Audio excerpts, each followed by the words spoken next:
নমস্কার বন্ধুরা, বাঙালি রান্না বাই তনুতে সবাইকে আমন্ত্রণ। চলে এসেছি আপনাদের কাছে আরও একটি রেসিপি নিয়ে। আজকের রেসিপি মাছের মাথা দিয়ে বাঁধাকপি। খুব সিম্পল একটি রেসিপি আর খুব অল্প সময়ে আপনাদের কাছে বানিয়ে দেখাবো। আমি এখানে 500 গ্রাম মাপের বাঁধাকপি নিয়েছি আর দুটি মিডিয়াম সাইজের আলু নিয়েছি, একটা টমেটো নিয়েছি কিছুটা মটরশুঁটি। প্রথমে কড়াইতে তেল গরম করতে দিয়েছি।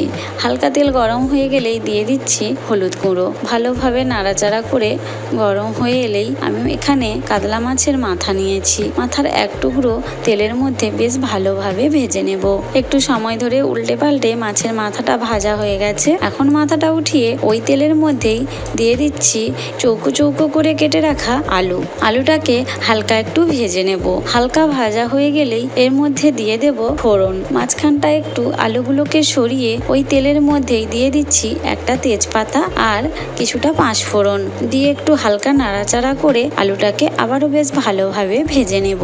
আলু ভাজতেই এর মধ্যে একটা মিডিয়াম সাইজের টমেটোর কুচিও দিয়ে দিচ্ছি। টমেটোটা আর আলুটা বেশ ভালোভাবে তাড়াতাড়ি সেদ্ধ হয়ে যাওয়ার জন্য পরিমাণ মতো নুনও দিয়ে দিলাম।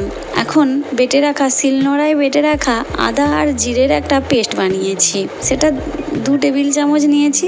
সেটাও এই আলু আর টমেটোর মধ্যে দিয়ে হালকা একটু নাড়াচাড়া করে এর মধ্যে হলুদ গুঁড়ো আর লঙ্কা গুঁড়ো পরিমাণ মতো দিয়ে বেশ ভালোভাবে কষিয়ে নেব। আর মশলা ধোয়া জলটাও এর মধ্যে দিয়ে দিয়েছি। এখন বেশ ভালোভাবে মশলাটা কষিয়ে নেব। কষাতেই মটরশুঁটিগুলোও দিয়ে দিচ্ছি। আর স্বাদটা ব্যালেন্স আনার জন্য 1 চিমটে চিনিও এর মধ্যে অ্যাড করব। মশলা তো একেবারে সুন্দরভাবে কষানো হয়ে গেছে। এখন দিয়ে দিচ্ছি এর মধ্যে বাঁধাকপি। কেটে রাখা বাঁধাকপিগুলো মশলার সাথে বেশ ভালোভাবে মিশিয়ে নেব। সুন্দরভাবে মেশানো হয়ে গেছে।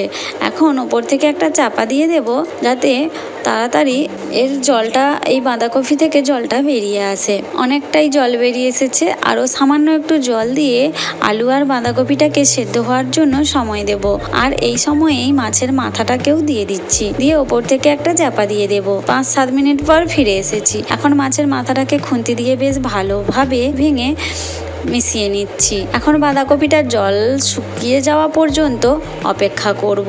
খুব সিম্পল একটি রেসিপি আর খুব সহজ পদ্ধতিতে বানানো। চাইলে আপনারাও বাড়িতে ট্রাই করবেন। আমার এই রেসিপি যদি আপনাদের ভালো লাগে অবশ্যই লাইক বা কমেন্টের মাধ্যমে জানাবেন, পারলে শেয়ার করবেন। আজ এই পর্যন্ত, আবার আসবো অন্য কোনো দিন অন্য কোনো নতুন রেসিপি নিয়ে। ততক্ষণ পর্যন্ত ভালো থাকবেন, সুস্থ থাকবেন।